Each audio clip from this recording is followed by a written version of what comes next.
27వ వచనం అందరం కలిసి చదువుకుంటాం. మత్తయి సువార్త 14వ అధ్యాయం 27వ వచనం.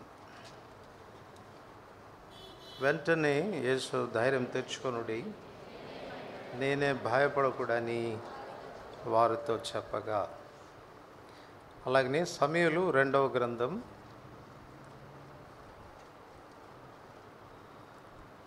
9వ అధ్యాయం 7వ వచనం అందరికి కలిసి చదువుకుంటాం. సమూయేలు 2వ గ్రంథం 7వ అధ్యాయం 9వ వచనం. అందుకు దావీదు, నువ్వు భయపడవద్దు, నీ తండ్రి అయిన యోనాతాను నిమిత్తం నిజముగా నేను నీకు ఉపకారం చూపి నీ పితరుడైన సౌలు భూమి అంతా నీకు మరలాగిపెంతును, మరియు నీవు సదాకాలం నా బల్ల యొద్దనే భోజనం చేయదు అని సెలవీయగా. ప్రార్థన చేసుకుంటా.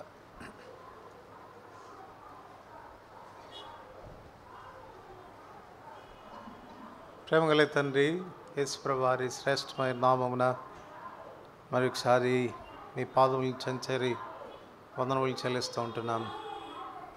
ఎంతైనా నమ్మదగిన దేవుడవు, వాత్సల్య సంపూర్ణుడవు, మా ఎడల మీ కృపను చూపు దేవుడుగా ఉన్నందుకై మిమ్మల్ని ఎంతో స్తుతిస్తూ ఉంటున్నాం. మీ నమ్మకత్వాన్ని బట్టి మీ పాదముల చెంత సాగిలపడి మీ నామమును ఘనపరుస్తూ ఉంటున్నాం. యేసుక్రీస్తు ప్రభులో మమ్మను నూతనపరిచిన విధానం బట్టి వందనాలు చెల్లిస్తూ ఉంటున్నాను. ప్రత్యేకంగా నా చెడిపోయిన హృదయాన్ని నూతనపరిచిన దేవుడుగా ఉన్నందుకు వందనములు. చెడిపోయిన నా స్వభావాన్ని కూడా బాగు చేసి దైవ స్వభావంలో పాలివాడనగినట్లుగా మీరు నన్ను చేసినందుకు వందనములు. మీ సన్నిధిని నిర్భీతిగా ప్రవేశించినట్లు, మీ సాన్నిధ్యంలో నిర్భయంగా గడిపినట్లు నూతన నిర్మలమైన మనస్సాక్షిని కూడా నాకు ప్రసాదించినందుకు వందనములు. దయగల తండ్రి, నేను సహవాసం చేయుటకై, దయగల తండ్రి, నూతన బంధువులను మీరు నాకు ప్రసాదించినందుకు వందనములు. నా శత్రువుల మీద విజయాన్ని సాధించుటకై నూతన ఆయుధాలు ఇచ్చారు. ప్రార్థన అనే ఆయుధాన్ని, స్తుతి అనేటువంటి ఆయుధాన్ని ప్రభాని మీరు నాకు ప్రసాదించి దాని ద్వారా శత్రువుపై నాకు ఇస్తున్న విజయాన్ని బట్టి మిమ్మల్ని ఎంతో స్తుతిస్తుంటున్నాను. దయగలిగినటువంటి తండ్రి, ఇట్లు నాయడలో జరిగించిన కార్యములను బట్టి హృదయపూర్వకమైన కృతజ్ఞతాస్తుతులు, ఆరాధన, ప్రశంసలు మీకు చెల్లిస్తూ ఉంటున్నాను. దయగల తండ్రి, సమయంలో ప్రభా మీ బలను సమీపిస్తూ ఉంటుండగా మరొకసారి మీ వాక్య వెలుగులో మా జీవితాలు పరిశీలన చేసుకోవటానికి మీరు ఇస్తున్న ఆధిక్యతను బట్టి వందనములు. నిమిత్తం చదువుకున్న లేఖన భాగాలు తిరిగి మీ చేతిలో పెట్టుకుంటుండగా మీరు విరిచి ఆశీర్వదించి మాకు వడ్డించండి. ధర్మశాస్త్రంలోని ఆశ్చర్యకరమైన సంగతులు చూసినట్లు మా కన్నులు తెరవము. ప్రాముఖ్యంగా నిష్ప్రయోజకమైన దాసుడను, బలహీనుడను, హద్దుబాట్లు కలిగిన వాడను, ఎన్నో హద్దుబాట్లు కలిగిన వాడును మీరు నన్ను బలపరిస్తే కానీ, నాలో శక్తిని పోస్తే కానీ, నన్ను నిలబెడితే కానీ, నా నోట మీ మాటలు ఉంచితే కానీ నేనేమి చేయజాలనని, చెప్పజాలనని నా నిస్సహాయ స్థితిని తెలియచేసుకుంటూ మీ పైన ఆధారపడుతూ ఉంటుండగా ఖాళీ చేయము, ప్రతిష్ఠించము, పరిశుద్ధపరిచి వాడుకొనము. యజమానుడు వాడుకుంటే అర్హమైన పాత్రగా నన్ను సిద్ధపరచము. కూడి వచ్చిన ప్రజలు మీ స్వరం విందురుగాక, మీ ద్వారా తాకబడుదురుగాక. మీ నోటి నుండి బయలువెళ్ళే మాట నిష్ప్రయోజనంగా మీ యొద్దకు తిరిగి రాక మీకు అనుకూలమైన కార్యం నెరవేర్చునుగాక. యేసు ప్రభు నామమున ప్రార్థిస్తున్నాం తండ్రి.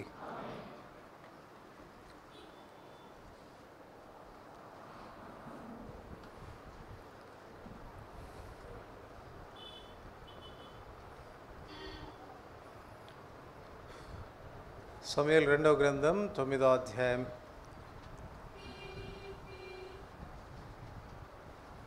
7వ వచనాన్ని అందరం కలిసి చదువుకుంటాం. సమూయేలు 2వ గ్రంథం 9వ అధ్యాయం 7వ వచనం. అందుకు దావీదు, నీవు భయపడవద్దు,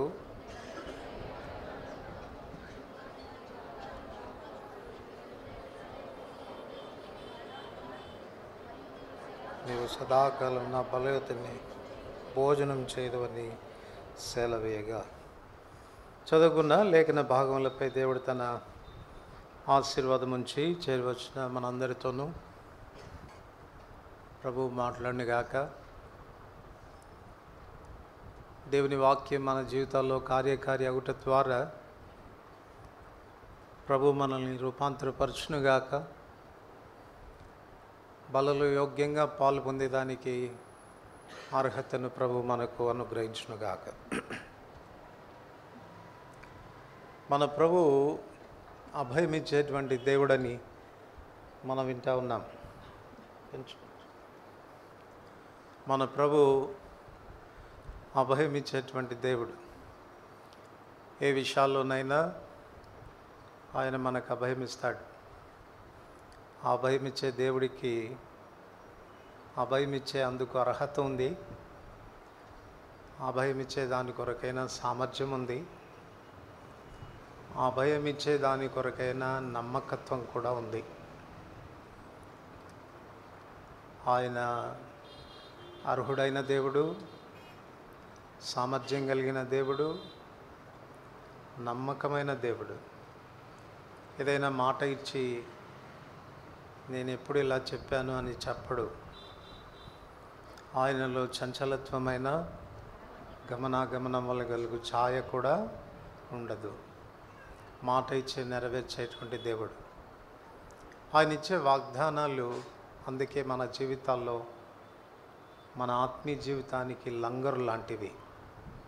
ఎటువంటి తుఫాను వచ్చినా, గాలి వచ్చినా, భయంకరమైన పరిస్థితులు మన జీవితాల్లో వచ్చిన, ప్రవాహాలు మన చుట్టూ కొట్టుముట్టాడిన మన నావ కొట్టుకొని పోకుండానట్లుగా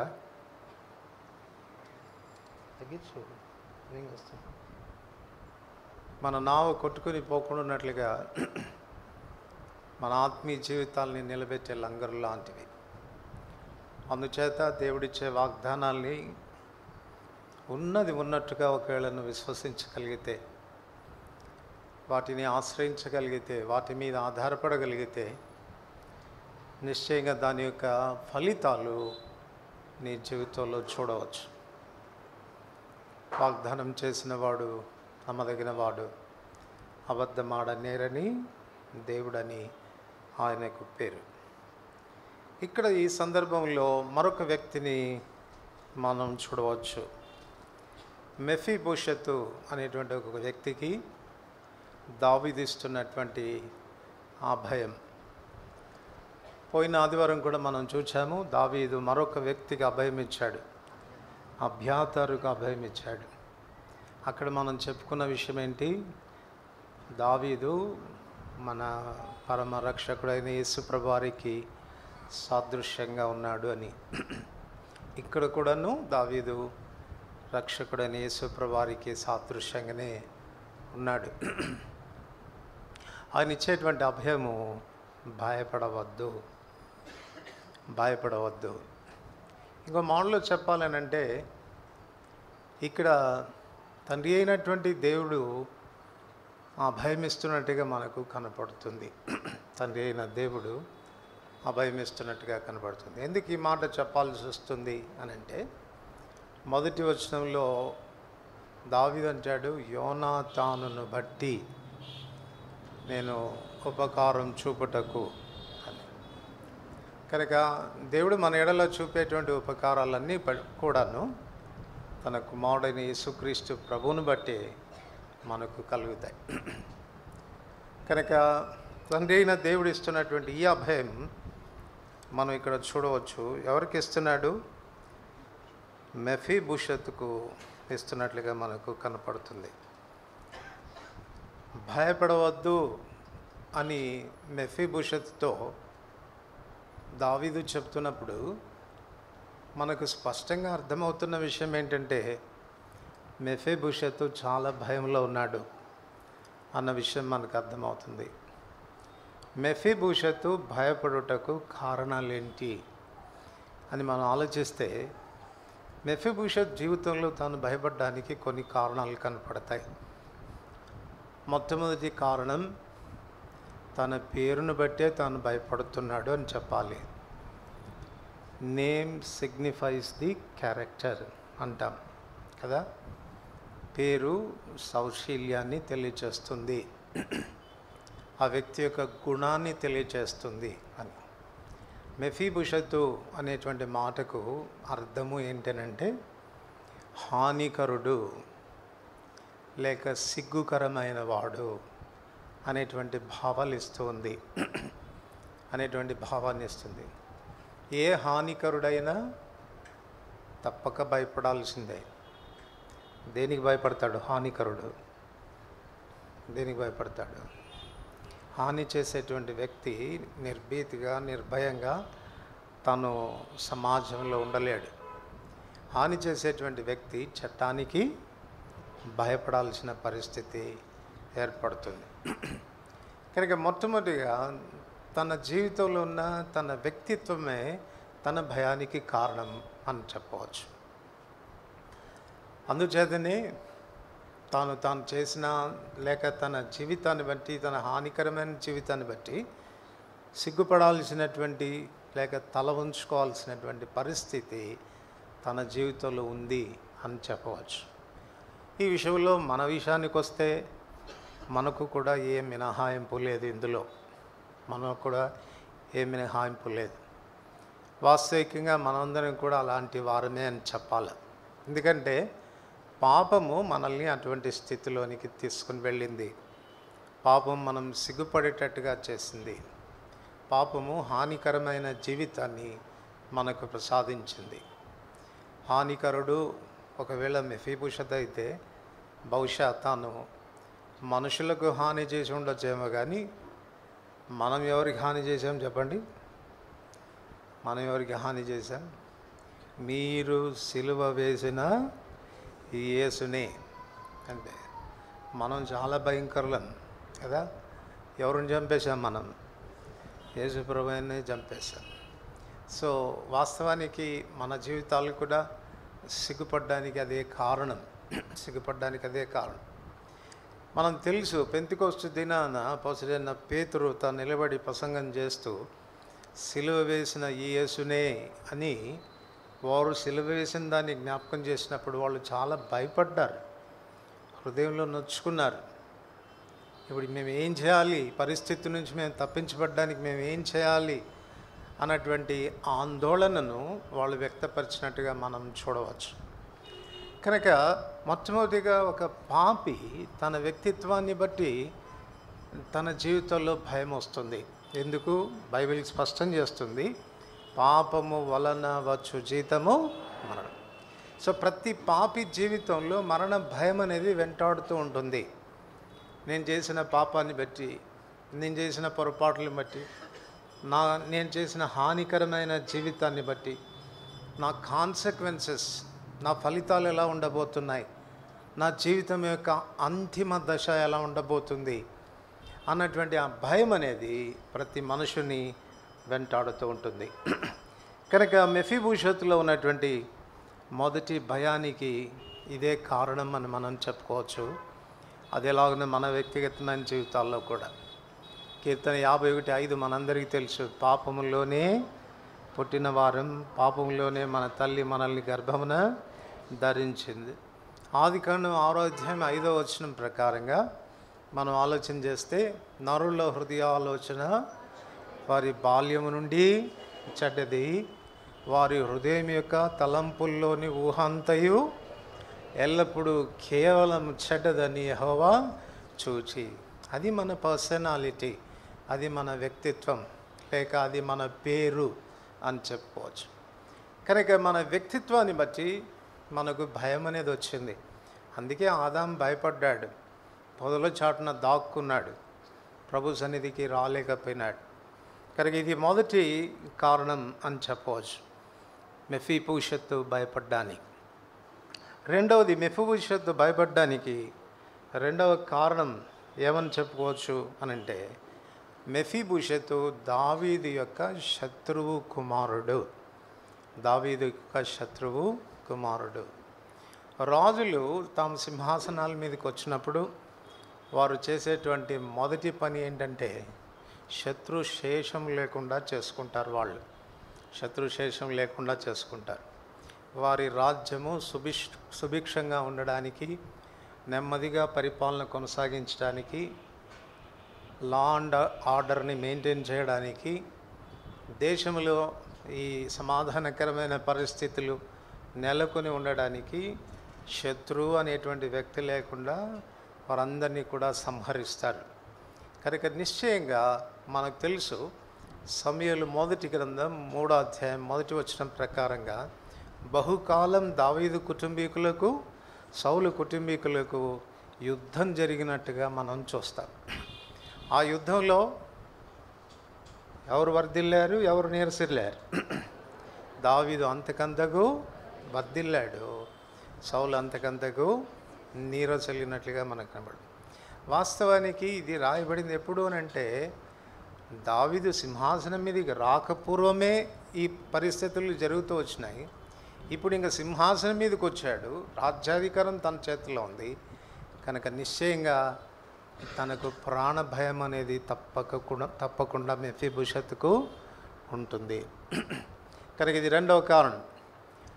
వ్యక్తిగతంగా మన జీవితాల్లో కూడా మనం ఆలోచన చేస్తే, రోమిలికి రాసిన పత్రిక 5వ అధ్యాయం 9వ వచనం ప్రకారంగా మనమందరం కూడా దేవునికి శత్రువులైనటువంటి వారమే. మనందరం కూడా దేవునికి శత్రువులైన వారం. ఎందుకు మనం దేవునికి శత్రువులమైన అనంటే, కొలసీలకు రాసిన పత్రిక 1వ అధ్యాయం 20-21 వచనాల ప్రకారంగా మనలో ఉన్న దుష్క్రియలను బట్టి, మనలో ఉన్నటువంటి పాపాన్ని బట్టి దేవునికి మనం విరోధులం అవుతూ వచ్చినాం. యోహాను సువార్త 3వ అధ్యాయంలో అందుకే యోహాను రాస్తూ అంటాడు, దుష్క్రియలు చేయవాడు వెలుగును ద్వేషించును, అతని క్రియలు దుష్క్రియలుగా కనబడుకుంటున్నట్లు అతడు వెలుగునొద్దకు రాడు. మనం దేవుని ద్వేషించడానికి, దేవునితో మన శత్రుత్వాన్ని పెంచుకోవడానికి కారణం ఏంటి? ఆయన పరిశుద్ధుడు, మనం పాపులం. ఆయన నీతిమంతుడు, మనం దుర్నీతి పరులం. ఆ కారణం చేత ఆయనతో మనకు శత్రుత్వం అనేది ఏర్పడింది. దేవుడే మనకు శత్రువు అయితే నిశ్చయంగా భయం అనేది మనల్ని వెంటాడుతూ ఉంటుంది. కనుక అదే భయము ఈ వ్యక్తి జీవితంలో కూడా వెంటాడుతూ వచ్చినట్లుగా మనం చూడవచ్చు. కానీ దేవుని యొక్క ఉద్దేశం తర్వాత మూడవదిగా మనం గమనిస్తే, సమూయేలు 2వ గ్రంథం 9వ అధ్యాయం, సమూయేలు 2వ గ్రంథం 9వ అధ్యాయం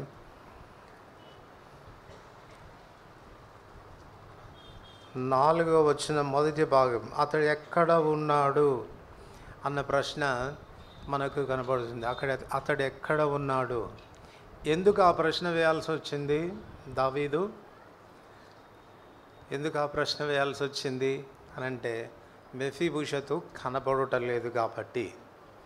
మెఫీబోషెతు ఎందుకు కనబడటం లేదు అని ఒకవేళ మనం ప్రశ్న వేసుకుంటే, నిశ్చయంగా దాని వెనకాల పారిపోయాడు అన్న అర్థం మాత్రం తప్పక మనకు స్ఫురిస్తుంది.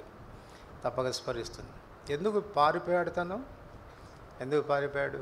ఇదే తన మరణ భయం తనని వెంటాడుతూ వచ్చింది. దావీదు సింహాసనం మీదకి వచ్చాడు, తప్పక నన్ను నాశనం చేస్తాడు, నన్ను చంపేస్తాడు అన్నటువంటి విధానంలో తాను పారిపోయి తాను ఎక్కడికి చేరాడు చెప్పండి? లోదెబారులో అమ్మీయేలు కుమారుడైన మాకీరు అనేటువంటి వ్యక్తి ఇంట తాను చేరినట్టుగా మనకు కనబడుతుంది. మాకీరు అనేటువంటి మాటకు అర్థం ఏంటి చెప్పండి?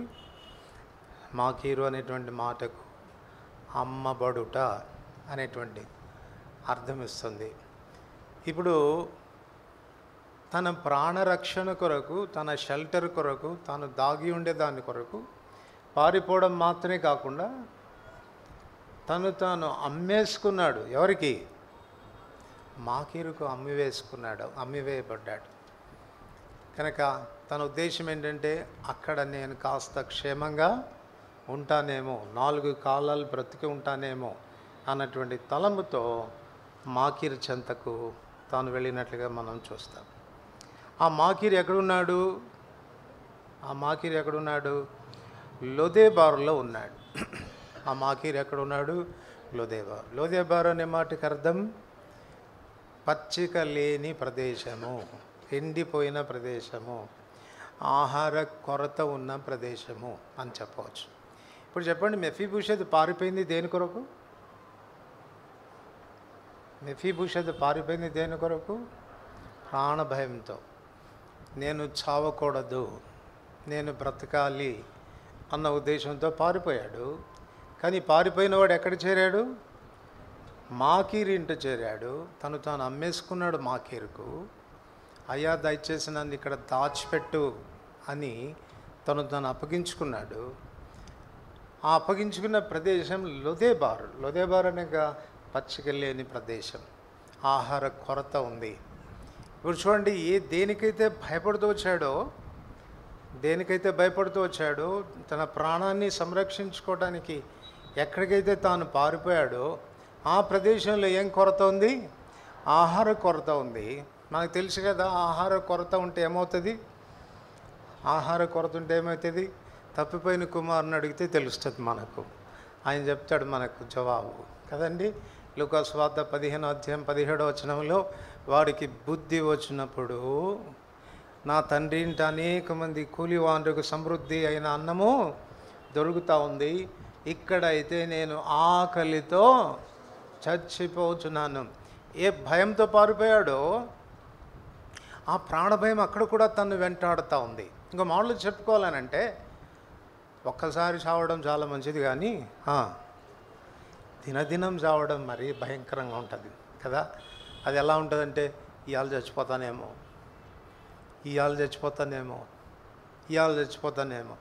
మనకు కూడా తెలుసు కదండి, కరువు కాలంలో ఏలియా ఆ విధవరాల దగ్గరికి వెళ్తే ఆ రొట్టెలు చేసుకోవడానికి పుల్లలు ఏరుకుంటా ఉంది. ఏలియా, అమ్మ నాకు ఒక రొట్టె ముందు చేసుకోరా అంటే ఆమె చెప్పిన మాట ఏంటి చెప్పండి? అయ్యా, మేము బ్రతికుండడానికి లాస్ట్ మీల్ మాకిది, లాస్ట్ మీల్ అంటే ఆమె ఉద్దేశం ఏంటి?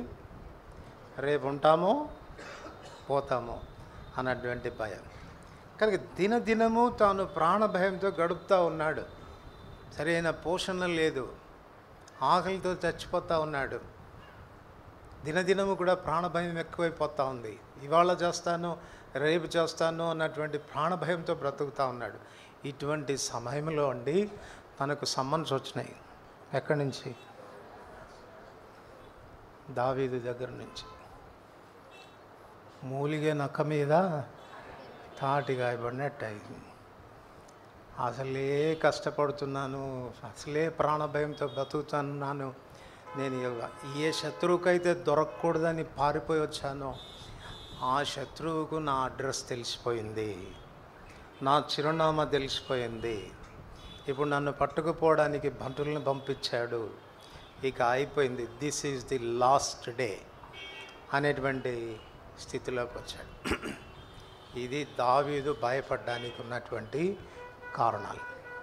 సో మన జీవితాల్లో కూడా ఇవే కారణాలుగా మనం చెప్పుకోవచ్చు. మొదటిగా మన వ్యక్తిత్వమే పాపం, దానికి మనం భయపడాలి. ఎందుకనంటే పాపి అయినటువంటి ప్రతి మానవుని యొక్క ఫలితం ఏం కలుగుతుంది? నిత్యమైనటువంటి నరకాగ్ని. కానీ దేవుని యొక్క ఇష్టం అది కాదు. మెఫీబోషెత్ అయితే ఆ సమన్స్ చూసినప్పుడు, తను తీసుకురావడానికి భటులను చూసినప్పుడు తాను భయపడ్డాడు. కానీ దావీదు భటులను పంపింది తను చంపడానికి కొరకు కాదు, రెండు ప్రాముఖ్యమైన విషయాల కొరకు పంపించాడు. ఒకటి, ఈ మెఫీబోషెత్ ఎడల కృప చూపటానికి, మొదట కనికరాన్ని చూపటానికి, రెండవది కృప చూపటానికి, దాని కొరకు పంపించాడు. మళ్ళా నేను మీకు జ్ఞాపకం చేస్తున్నాను. కృప అనంటే దేనికి మనం అనర్హులమో దానికి అర్హులుగా చేసేది. కనికరము అనంటే దేనికి అర్హులమో దానికి అర్హులు కాకుండా చేసేది. మెఫీబోషెత్ దేనికి అర్హుడు? చావటానికి అర్హుడు. శత్రు యొక్క కుమారుడు, దావీదు చేత చంపబడాల్సినటువంటి వాడు. కానీ దావీదు భటులను పంపుతుండేది తన్ను చంపడానికి కాదు, చావు నుండి తప్పించేదాని కొరకు, చచ్చిపోతున్న ఈ మనుషుని తిరిగి బ్రతికించేదాని కొరకు, అందుకొరకు పంపాడు. మానవులమైన మన విషయంలో కూడా తండ్రి అయిన దేవుడు కాంక్షించేది అదే. పాపాన్ని బట్టి మనమందరం చావలసినటువంటి వారమే. పాపము వలన వచ్చు జీతము మరణము, చూడక బ్రతుకు నరుడు ఎవడు తప్పించుకోలేడు. కానీ దేవుని యొక్క ఆశ, నిన్ను చంపిన పాపం లేదు. ఎందుకనగా నువ్వు ఆయనకు శత్రువి. రోమిలికి రాసిన పత్రిక 5వ అధ్యాయం 9వ వచనం ప్రకారంగా మనం అందరం కూడా శత్రువులమే. మనల్ని చంపిన పాపం లేదు. కానీ మొదటి పేతురు 3వ అధ్యాయం 9వ వచనంలో ఏమంటాడు? కొందరు ఆలస్యమని ఎంచుకున్నట్లుగా ఆయన తన రాకడను గురించి ఆలస్యం చేయవాడు కాడు, కానీ ఎవడును నశింపవల్లని ఇచ్చయింపక అందరూ అంతటా మారు మనసు పొందవాలని కోరేటువంటి దేవుడు ఆయన. ఈ మధ్యాహ్నం ఒకసారి గుర్తుపెట్టుకో, నీ చావు కోరే దేవుడు కాదాయన. చావుకు నువ్వు అర్హుడివే, చావుకు నువ్వు తగినవాడివే. నిన్ను చంపిన పాపం లేదు. కారణం నీ పాప ఫలితమే ఆ మరణాన్ని నీకు తీసుకొస్తుంది. నీ వ్యక్తిత్వమే ఆ మరణాన్ని నీకు తీసుకొస్తుంది. కానీ ఆ దేవుడు నిన్ను కనికరిస్తూ ఉన్నాడు, జాలి పడుతూ ఉన్నాడు, నిన్ను చంపకూడదని అనుకుంటున్నాడు.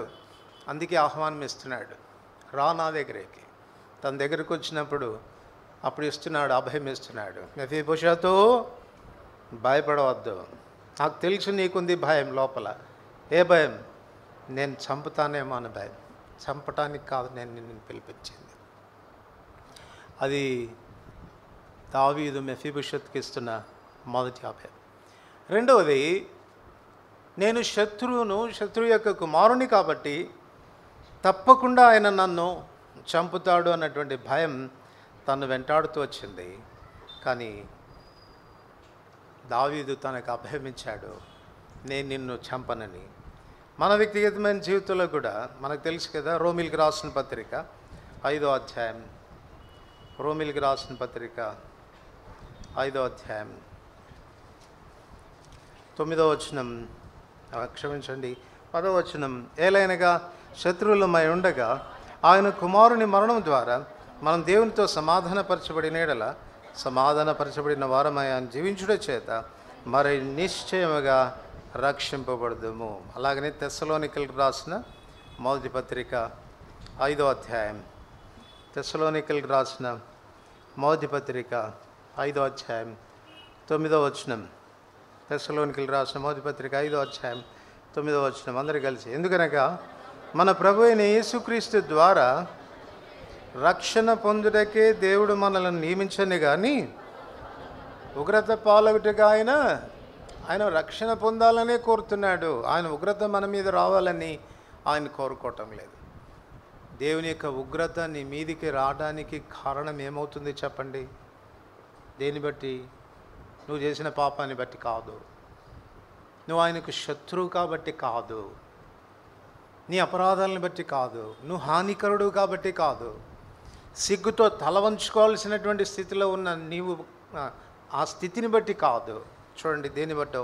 యోహాను సువార్త 3వ అధ్యాయం, యోహాను సువార్త 3వ అధ్యాయం, యోహాను సువార్త 3వ అధ్యాయం 17-18 వచనాలు కలిసి చదువుకున్నాం. లోకము తన కుమారుని ద్వారా రక్షణ పొందుటకే కానీ లోకమునకు తీర్పు తీర్చుటకు దేవుడు ఆయన లోకంలోనికి పంపలేదు. ఆయన యందు విశ్వాసముంచువానికి తీర్పు తీర్చబడదు. విశ్వసింపని వాడు దేవుని అద్వితీయ కుమారుని నామందు విశ్వాసముంచలేదు గనక వానికి అంతకు మునిపే తీర్పు నీ మీదకి వస్తుంది. తీర్పు ఆల్రెడీ నీ మీద తీర్చబడుతుంది. ఎప్పుడు అనంటే నీ పాప పరిహారార్థమై బలిగావించబడిన యేసు ప్రభునందలి విశ్వాసమును ఉంచకపోతే, ఆయన కుమారుని ద్వారా నిన్ను రక్షించాలని కోరుతున్న తండ్రి ప్రేమను గుర్తించకపోతే, దాని మీద నీకు విశ్వాసం లేకపోతే నువ్వు శిక్షించబడేదానికి పాత్రుడు అవుతావు. మూడవది, తాను పరిగెత్తి వెళ్ళినట్టుగా మనం చూస్తాం. తప్పించుకొని పారిపోయాడు. అందుకే దావీదు అడుగుతున్నాడు, ఎక్కడున్నాడు వాడు ఎక్కడున్నాడు అన్న ప్రశ్న వేస్తున్నాడు. తాను పారిపోయాడు. దావీదు సమక్షంలో ఉండి తప్పించుకొని ఆ దాది అప్పటికి ఎన్ని సంవత్సరాలు తనకు? అప్పటికి ఎన్ని సంవత్సరాలు? 5 సంవత్సరాల వయసు తనది. 5 సంవత్సరాల వయసు చూడండి 2 సమూయేలు 4వ అధ్యాయం, 2 సమూయేలు 4వ అధ్యాయం 4వ వచనం. సౌలు కుమారుడుకు యోనాతానుకు కుంటివాడుకు ఒక కుమారుడుండెను. ఇశ్రాయేలు నుండి సౌలును గురించి యోనాతాను గురించి వర్తమానం వచ్చినప్పుడు వాడు 5 ఏళ్ల వాడు. వాని దాది వారిని ఎత్తుకొని పరుగున పారిపోగా వాడు పడి కుంటివాడాను. వాని పేరు మెఫీబోషెత్. కనుక 5 సంవత్సరాల వయసు అప్పుడు తాను పారిపోతూ కుంటివాడైపోయినాడు. కనుక పారిపోతూ వచ్చినాడు. ఇది మనకేం జ్ఞాపకం చేస్తుంది అని అంటే, పాపం చేసిన ప్రతి మనుషునికి కూడా మరణ భయం వెంటాడుతుంది. మరణ భయం వెంటాడే ప్రతి మనుషుడు కూడా పారిపోవడానికి ప్రయత్నిస్తాడు. నేను చాలాసార్లు చెప్పాను, మళ్ళీ ఒకసారి చెప్తాను మీకు. కడపలో ఒక ఎస్ఐ గారు ఉండేవారు. ఏదో ఒక సందర్భంలో మేము మాట్లాడుకుంటూ వచ్చినప్పుడు నేను అడిగాను, అన్న మీరు దొంగలను ఎట్లా పట్టుకుంటారన్నా?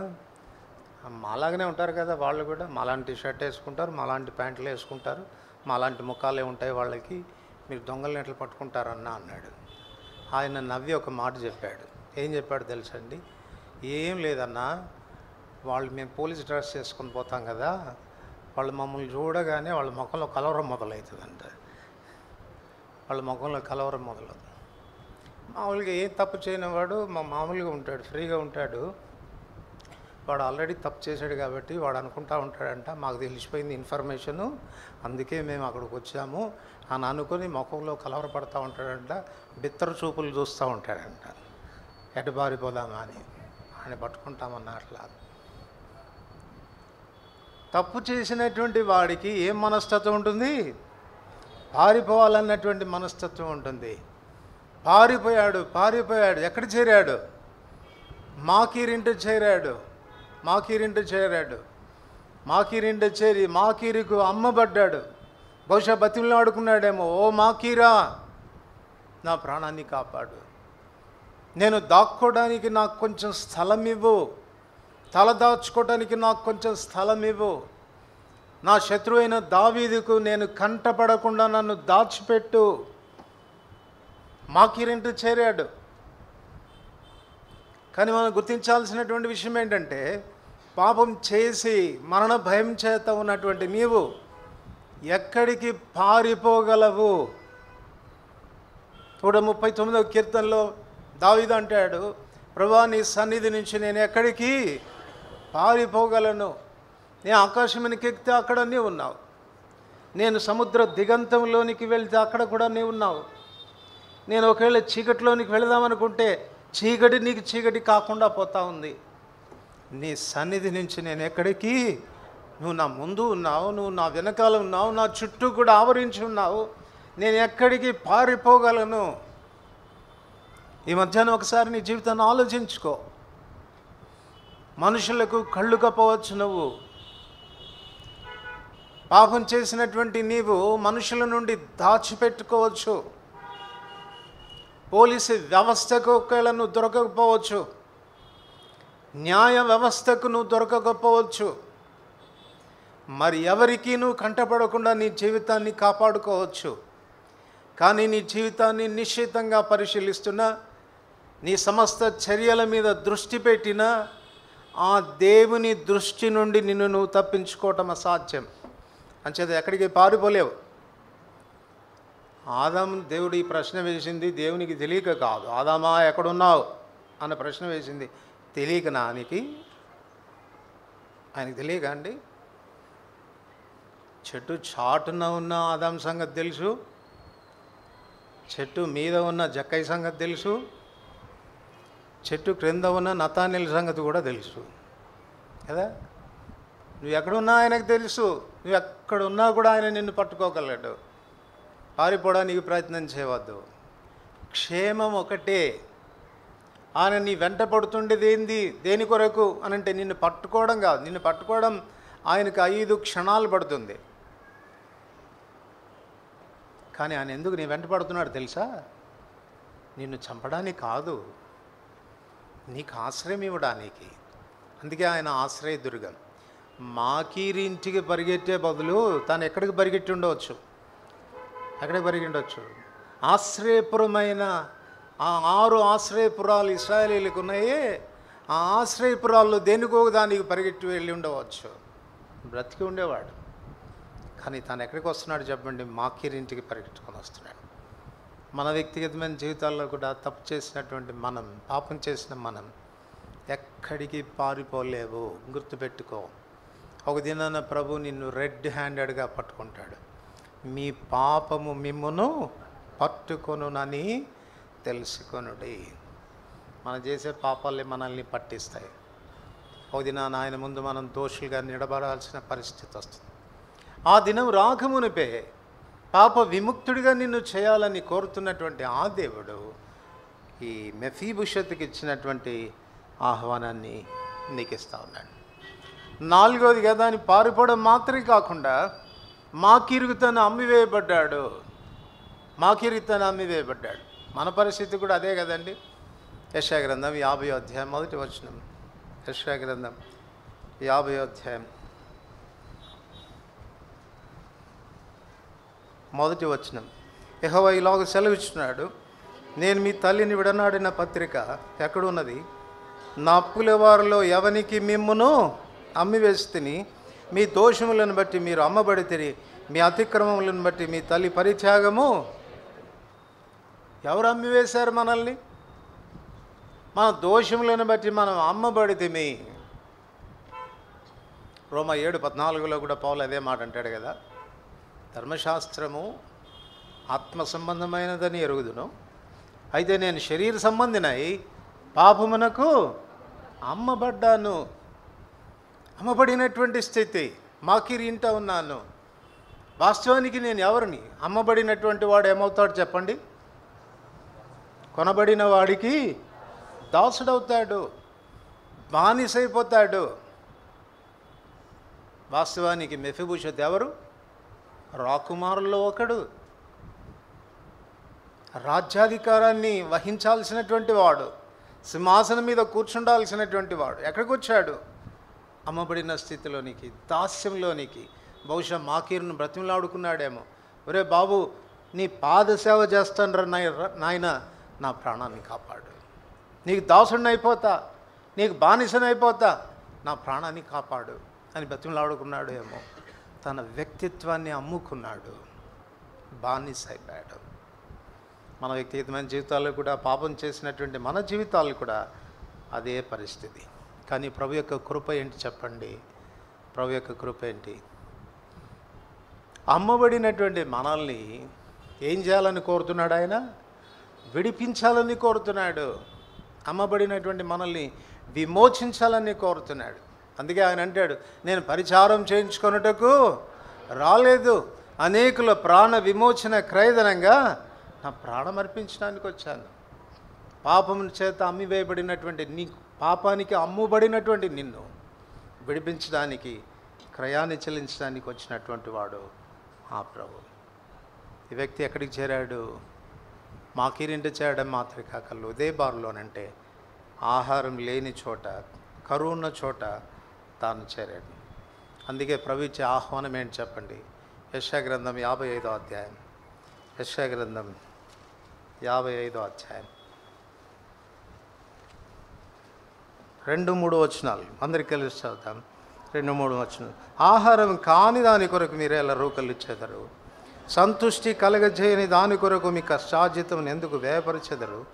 నా మాట జాగ్రత్తగా ఆలకించి మంచి పదార్థం భుజించుడి, మీ ప్రాణం సారమైన దాని యందు సిగింపనీయుడి. చెవియొగ్గి నా యుద్ధకు రండి, మీరు వినిన ఎడల మీరు ఆహ్వానిస్తూ ఉన్నాడు. ఎందుకురా చచ్చిపోతావు ఆకలితో? ఆహ్వానిస్తూ ఉన్నాడు మెఫీబోషెత్తుకు. చెవి యొగ్గిన విను, నా మాట వింటే బ్రతుకుతాం. కానీ మెఫీబోషెత్తుకి ఎప్పుడైతే దావీదు యొక్క ఆహ్వానం అందిందో సంతోషం వేసిందా, భయం వేసిందా? భయం వేసింది. అపార్థం చేసుకుంటున్నాడు, దావీదును అపార్థం చేసుకుంటున్నాడు. తన హృదయంలో ఉన్న భయం ఏంటనంటే, నిశ్చయంగా నా శత్రువు చేతికి నేను చిక్కాను. ఎవరికి కనపడకూడదు అని అనుకున్నాను, ఆ వ్యక్తికి కనపడ్డాను. ఏ వ్యక్తి చేతికి చిక్కకూడదు అనుకున్నానో ఆ వ్యక్తి చేతికి చిక్కాను, అయిపోయింది నా ప్రాణం అన్నటువంటి భయంతో వచ్చాడు. ఆ భయముతో దావీదు ముఖాన్ని చూడలేక తల వంచుకొని నిలబడినప్పుడు దావీదు ఇచ్చినటువంటి అభయం ఇది. దావీదా, మెఫీబోషెతు భయపడవద్దు, మెఫీబోషెతు భయపడవద్దు. ఈ అభయంలో నేను మునిపే చెప్పినట్లు 2 విషయాలు మనకు కనపడతాయి. మెఫీబోషెతు ఎడల దావీదు చూపిన కనికరం, మెఫీబోషెతు ఎడల దావీదు చూపిన కృప, ఈ 2 కూడా కనపడతాయి. మెఫీబోషెతు ఎడల దావీదు చూపినటువంటి కనికరము అని చెప్తున్నప్పుడు మెఫీబోషెతును ఆయన చంపలేదు. నువ్వు చావవు, నువ్వు భయపడవద్దు, అది తాను ఇస్తున్న అభయం. రెండోది ఏమిస్తున్నాడు చెప్పండి? నీ పితరుడైన సౌలు యొక్క స్వాస్థ్యం అంతా కూడా నేను నీకు తిరిగి ఇప్పిస్తానని వాగ్దానం చేస్తున్నాను. ఈ కృపలో దావీదు చేసినటువంటి కొన్ని కార్యాలు మనకు నిజంగా ఆలోచింపచేస్తాయి. అంటే ఈ ప్రాసెస్లో మెఫీబోషెతుకు ఈ కనికరము, ఈ కృపను చూపించే విషయంలో దావీదు తీసుకున్న శ్రద్ధ, మెఫీబోషెతు ఎడల దావీదు చూపిన ప్రేమ మనకు ఆశ్చర్యాన్ని కల్పిస్తుంది. ఎందుకంత శ్రద్ధ తీసుకోవాలి? ఒకవేళ మెఫీబోషెతు విషయంలో దావీదు అలాంటి శ్రద్ధను తీసుకుంటే, తండ్రి అయిన దేవుడు తన కుమారుని ద్వారా మన ఎడలో చూపినటువంటి శ్రద్ధ ఇంకా ఎంత అపరిమితమైంది అనేది మనం కంపేర్ చేసుకున్నప్పుడు మన ప్రభు ఎడల నిజంగా మనం ఎంతో కృతజ్ఞులుగా ఉంటాం. కొన్ని విషయాలు నేను మీకు జ్ఞాపకం చేస్తాను.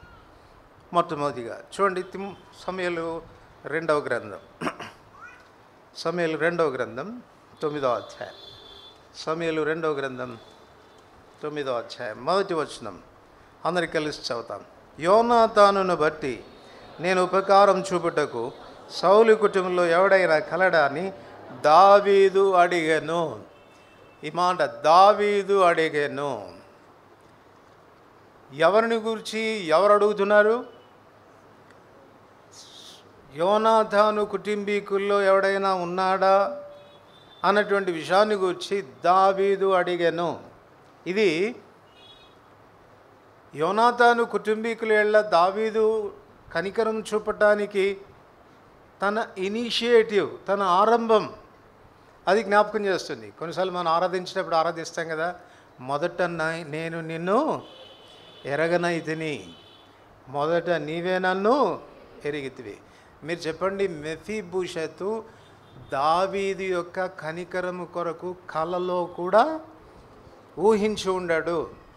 ఎప్పుడైనా కల వచ్చి దావీదు దగ్గరికి వెళ్ళినట్టు, దావీదా దయచేసి నన్ను కనికరించు, నా ప్రాణాన్ని మాత్రం తీయవద్దు, నీ కూలి వాళ్ళల్లో ఒకటిగానైనా నన్ను పెట్టుకో అన్నటువంటి కలన్నా మెఫీబోషెతుకు వచ్చి ఉండదు. ఎందుకనంటే దావీదు పేరు మనసుకు వస్తేనే టెర్రర్, భయం కదా. అట్లాంటి వాడు దావీదుని గురించి ఆలోచిస్తాడా? లేదు. దావీదుని గురించినటువంటి తలంపు అసలు మెఫీబోషెతుకు లేనే లేదు. కానీ మెఫీబోషెతుని గురించి తలంచింది మొదట దావీదు. మెఫీబోషెతుని గురించి మొదట తలంచింది దావీదు. పాపులమైన మనం కూడా దేవుని చెంతకు వెళ్ళాలని మనం ఎన్నడూ కూడా మనం ఆలోచించలేదు. మన దుస్థితిని బట్టి, మన దౌర్భాగ్య స్థితి ఒకవైపు మనకు తెలుస్తూ ఉన్నా, దాని ఫలితాలు మనకు అర్థమవుతున్నా, ఎంత శాపగ్రస్తులమైపోయామో, ఎంత బానిసలమైపోయామో, ఎంత దరిద్రులమైపోయామో, ఎంత ప్రాణభయంతో బ్రతుకుతూ వచ్చినామో అన్న సంగతి మనకు అర్థమవుతూ ఉన్నా, దేవుని ఆశ్రయించాలి, దేవుని చెంతకు వెళ్ళాలి, ఆ దేవుడు కరుణిస్తాడేమో అన్న ఆలోచన మొదట మనకు రాలేదు. ఆలోచన వచ్చింది ఎవరికి? దేవుడు సంకల్పించాడు. ఎప్పుడు సంకల్పించాడు? జగత్తు పునాది వేయబడకున్నదే మన రక్షణ విషయంలో ఆయన ప్రణాళిక చేశాడు. ఇక్కడ ఈ సందర్భాన్ని మనం ఒకవేళ ఆలోచన చేస్తే, అసలు ఎందుకు దావీదు యోనాతాను కుటుంబీకులకు ఉపకారం చేయాలి అన్నటువంటి ఆలోచన ఎందుకు కలిగింది తనకు అనంటే, ఒక కారణం ఉంది దానికి. ఏంటి ఆ కారణం అనంటే, ఒకప్పుడు దావీదు యోనాతానులు ఒకరితో ఒకళ్ళు నిబంధన చేసుకున్నారు. మొదటి సమయాలు 20వ అధ్యాయం.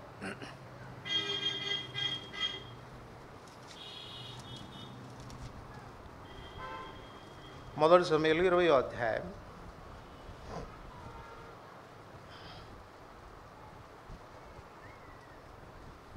11 నుంచి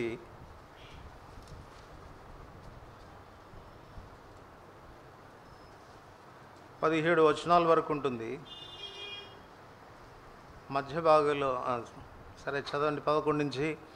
అందుకు యోనాతాను పొలంలోనికి వెళ్ళేదాం రమ్మనగా ఇద్దరు పొలంలోనికి పోయి, అప్పుడు యోనాతాను, ఇశ్రాయేలు దేవుడైన యెహోవా సాక్షి, రేపైనను ఎల్లుండైనను ఈవేళ అప్పుడు నా తండ్రిని శోధింతును. అప్పుడు దావీదునకు క్షేమాన్ని నేను తెలుసుకున్న ఎడల నేను ఆ వర్తమాన్ని నీకు పంపకపోదునా? అయితే నా తండ్రి నీకు కీడు చేయని ఉద్దేశించినాడు నేను తెలుసుకున్న ఎడల దాన్ని నీకు తెలియజేసి నీకు క్షేమంగా వెళ్ళినట్లు నిన్ను పంపివేయని ఎడల యెహోవా నాకు గొప్ప అపాయం కలిగి చేయను గాక. యెహోవా నా తండ్రికి తోడుగా ఉండినట్లు నీకును తోడుగా ఉండను గాక. అయితే నేను బ్రతికి ఉండిన ఎడల నేను చావకుండా యెహోవా దయ చూపునట్లు నీవు నాకు దయ చూపకపోయిన ఎడల నేను చనిపోయిన ఎడల యెహోవా దావీదు శత్రువులకు ఒకడైనా భూమి మీద నిలవకుండా నిర్మూలన చేసిన తర్వాత నీవు నా సంతతి వారికి దయ చూపకపోయిన ఎడలనేమి యెహోవా నిన్ను. ఇది వాళ్ళు చేసుకున్నది. యోనాతాను దావీదు మేలు చేస్తూ ప్రమాణం చేయించుకుంటున్నాడు. దావీదా నాకు బాగా తెలుసు, నీకైతే ఏ హాని జరగదు, దేవుడు నీకు తోడుగా ఉంటాడు, నా తండ్రికి తోడుగా ఉన్నట్టుగా దేవుడు నీకు కూడా తోడుగా ఉంటాడు, నువ్వైతే చావవు, నాకు నిశ్చయంగా తెలుసు. ఒక దిన నువ్వు రాజు అవుతావు, నువ్వు సింహాసనం మీదకి వస్తావు, సింహాసనం మీదకి వచ్చిన తర్వాత నువ్వు చేసే పని ఏంటో కూడా నాకు తెలుసు, శత్రు శేషము లేకుండా చేస్తావు. అలా చేస్తూ వచ్చినప్పుడు నా కుటుంబానికి మాత్రం నువ్వు హాని చేయడానికి వీలు లేదు. అది చేసుకున్నటువంటి ప్రమాణం. ఇప్పుడు దావీదుకు ఎన్ని సంవత్సరాల తర్వాత జ్ఞాపకం వస్తుంది చెప్పండి? చూపించాను కదా మీకు, ఎన్ని సంవత్సరాలు ఇప్పుడు పారిపోయాడు వాడు. ఇప్పుడు ఎన్ని సంవత్సరాలు అయిపోయి ఉంటుంది? దాదాపుగా 20 సంవత్సరాలు దాటిపోయింది. ఇప్పుడు ఒక యవనస్తుడు. ఎందుకనంటే చదవండి 2 సమయాలు 9వ అధ్యాయం 2 సమయాలు 9వ అధ్యాయం 12వ వచనం. 2 సమయాలు 9వ అధ్యాయం 12వ వచనం. మెఫీబోషెతునకు ఒక చిన్న కుమారుడు ఉండెను. అంటే వీడికి ఎంత ఉండాలి వయసు? పెళ్ళి అయిపోయినోడే కదా కదా అంటే కనీసం 20 సంవత్సరాలు దాటిపోయి ఉండాలి కదా యుక్త వయసులోకి. ఇన్ని సంవత్సరాల తర్వాత కూడా దావీదు ఏం మర్చిపోవట్లేదు. యోనాతానుతో చేసిన నిబంధన మర్చిపోవట్లేదు. ఆ నిబంధనను జ్ఞాపకం చేసుకొని ఏం చేస్తున్నాడు? ఈ ఎంక్వైరీ మొదలుపెట్టాడు. సౌలు కుటుంబీకుల్లో యోనాతాన్ని బట్టి నేను ఉపకారం చూపడానికి ఎవడైనా కలడా అని అంటే, ఏమండి వాళ్ళ ఎస్టేట్ చూసుకునేవాడు ఒకడు ఉండేవాడు, వాడు సీబా అంటే వాడిని పిలిపించండి అన్నాడు. ఏరా నీకన్నా తెలుసా, ఎవరన్నా ఉన్నారా యోనాతాను కుటుంబీకుల్లో? సార్ ఒకడు ఉన్నాడు సార్, వాడు కుంటోడు సార్. ఎక్కడున్నాడు? లోదేబారులో మాకీరింట ఉన్నాడు సార్. ఎంక్వైరీ మొదలుపెట్టాడు, విచారణ మొదలుపెట్టాడు, తన గురించి తెలుసుకోవడం మొదలెట్టాడు. మన విషయంలో కూడా మన దేవుడు చేసిన పని అదే. ఇక్కడ మన దేవుడు దావీదు కంటే ఉత్తముడు అని మనం చెప్పాలి. ఎందుకనంటే దావీదు అయితే యోనాతానుతో చేసుకున్న నిబంధనను బట్టి జ్ఞాపకం చేసుకున్నాడు. మనతో ఎవరు నిబంధన చేశారండి? ఎఫెసీయులకు రాసిన పత్రిక 2వ అధ్యాయం. ఎఫెసీయులకు రాసిన పత్రిక 2వ అధ్యాయం 11-12 వచనాలు కలిసి చదువుతాం. కాబట్టి మునుపు శరీర విషయంలో అన్ని జనులయండి, శరీరమందు చేతితో చేయబడిన సున్నతి గలవారు అనబడిన వారి చేత సున్నతి లేని వారు అనబడిన మీరు ఆ కాలమందు ఇశ్రాయేలుతో సహపౌరులు కాక పరదేశులను, వాగ్దాన నిబంధన లేని పరజనులను, నిరీక్షణ లేని వారును, లోకమందు దేవుడు లేని వారునండి క్రీస్తుకు దూరస్తులై ఉంటారని. నిబంధన లేని వారం మనం. మనల్ని జ్ఞాపకం చేసుకోవచ్చు, చేసుకోకపోవచ్చు. దావీదైతే యోనాతానుతో చేసుకున్న నిబంధనను బట్టి మెఫీబోషెతును కనికరించినాడు. తండ్రి అయిన దేవుడు ఏ నిబంధన మనతో చేయలేదు, కానీ మనల్ని కనికరించాడు. దేవుడు మన ఎడల చూపిన ప్రేమ గొప్పదా? దావీదు మెఫీబోషెతు ఎడల చూపినటువంటి ప్రేమ గొప్పదందమ్మా. అది గొప్పది. అనిజలమైన మనం, నిర్దేవులమైన మనం, వాగ్దాన నిబంధన లేని పరజనులమైనటువంటి మన ఎడల తండ్రి అయిన దేవుడు తన కుమారుని బట్టి జ్ఞాపకం చేసుకున్నాడు. అది మొదటిది. జ్ఞాపకం చేసుకోవడం మాత్రమే కాకుండా రెండోదిగా విచారణ చేసి కనుగొన్నాడు. మనకు తెలుసు కదా, సీబాను పిలిచి వాడు ఎక్కడున్నాడు అన్న సంగతి విచారణ చేసి అడ్రస్ దొరకబట్టాడు కదా. వాడు ఎక్కడున్నాడని తెలిసింది దావీదుకి. లోదేబారులో మాకీర్ ఇంట ఉన్నాడు. అడ్రస్ ట్రేస్ అవుట్ అయింది. ఇప్పుడు తండ్రి అయిన దేవుడు మన అడ్రస్ లొకేట్ చేయడానికి ఎవరిని వాడుకున్నాడు?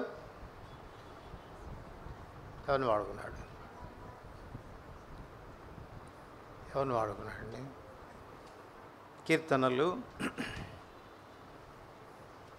113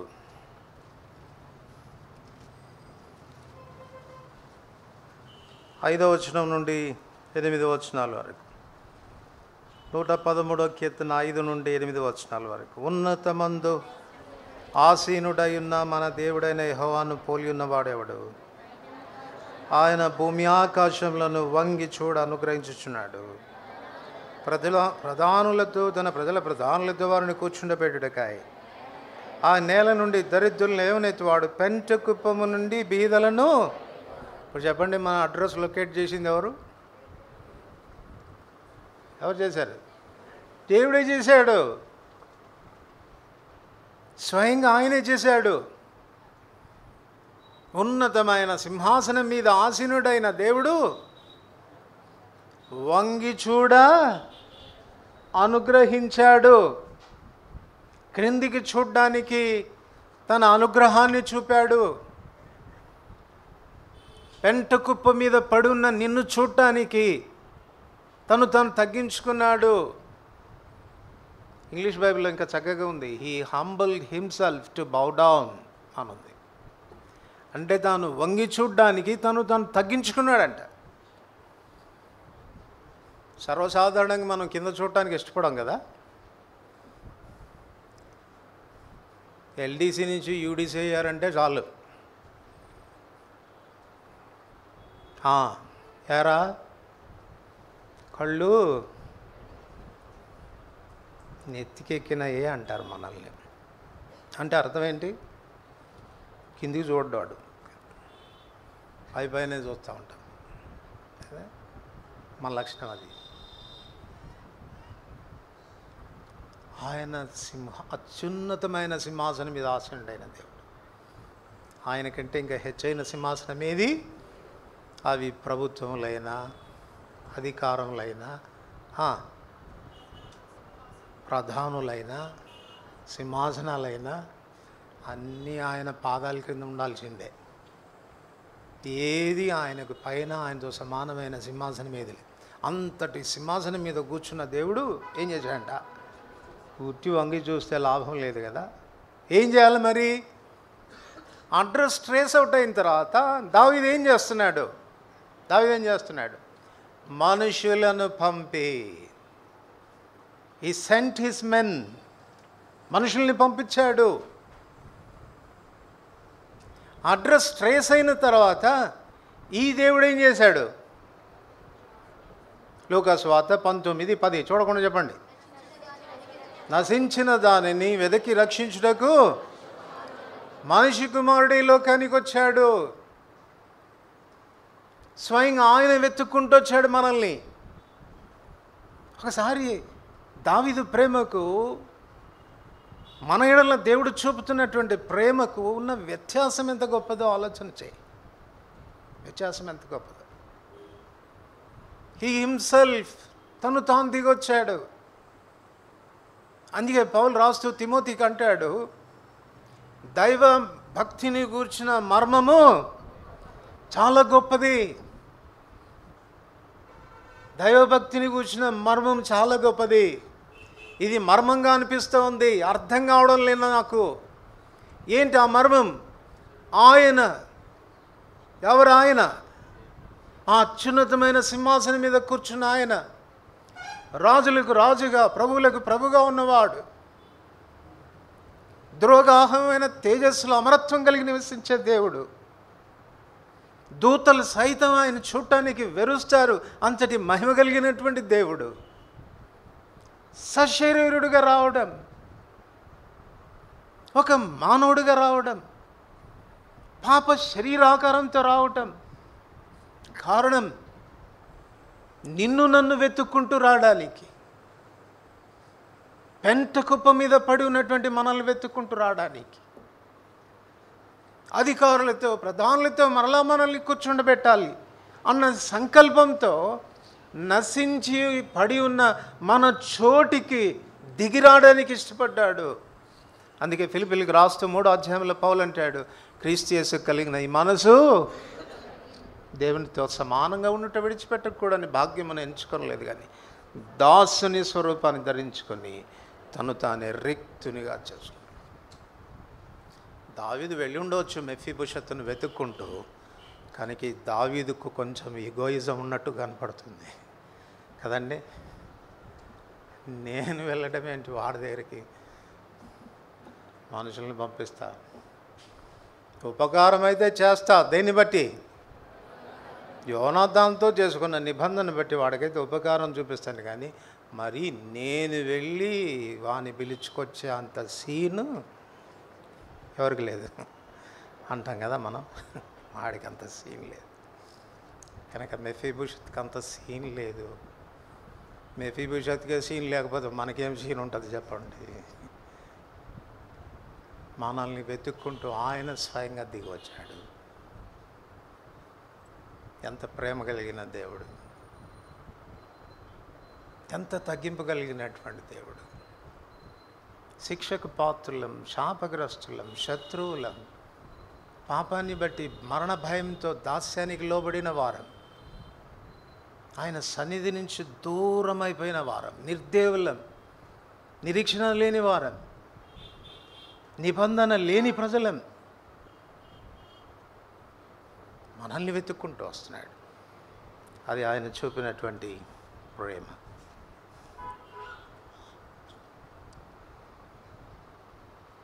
ఏడవ వచనం, సమూయేలు 2వ గ్రంథం 9వ అధ్యాయం 7వ వచనం. అందరికి కలిసి చదువుదాం. 7వ వచనం, అందుకు దావీదు, నువ్వు భయపడవద్దు, నీ తండ్రి అయిన యోనాతాను నిమిత్తం నిజముగా నేను నీకు ఉపకారం చూపి నీ పితరుడైన సౌలు భూమి అంతయు నీకు మరలా ఇప్పించును. నీ పితరుడైన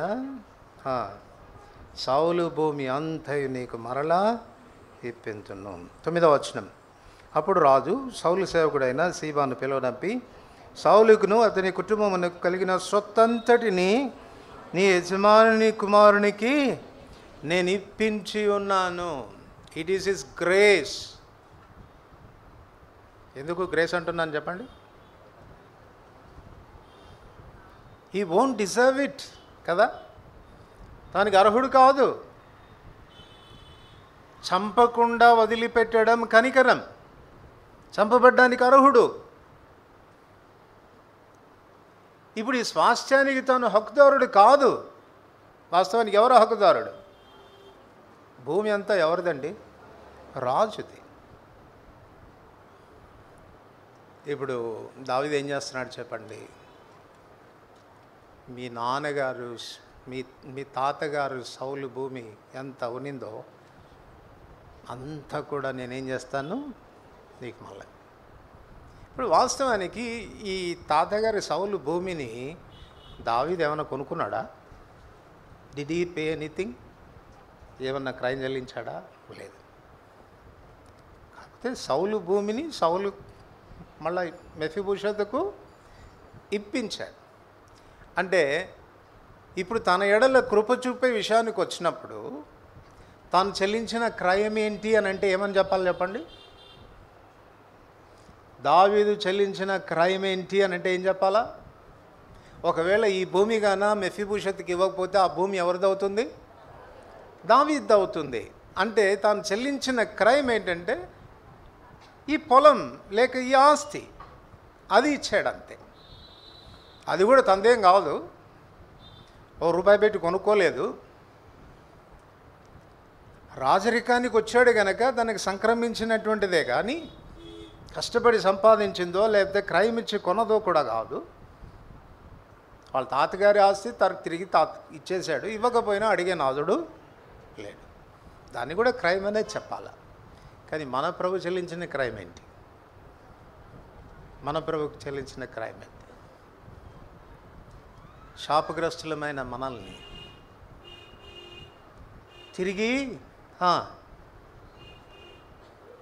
తిరిగి మనల్ని మన స్థానంలోనికి తీసుకొని రావడానికి ఆయన చెల్లించిన క్రయం తన కుమారుడైన యేసుక్రీస్తు ప్రభువారి యొక్క మరణం అని చెప్పాలి. తన కుమారుని మన కొరకు అర్పించాడు. వెండి బంగారముల వంటి క్షయవస్తువుల చేత మీరు విమోచించబడలేదు, కానీ అమూల్యమైన గొర్రెపిల్ల వంటి క్రీస్తు రక్తం చేత మీరు విమోచించబడతారని మీరు ఎరుగుతారు. మనల్ని విమోచించడానికి he has paid his life. అందుకే యేసుప్రభువు వారు ఈ సంగతులను గురించి ఉపమాన రీతిగా మాట్లాడుతూ మత్తయి సువార్త 13వ అధ్యాయంలో ఒక మాట చెప్తాడు. చదవండి. మత్తయి సువార్త 13వ అధ్యాయం 44వ వచనం.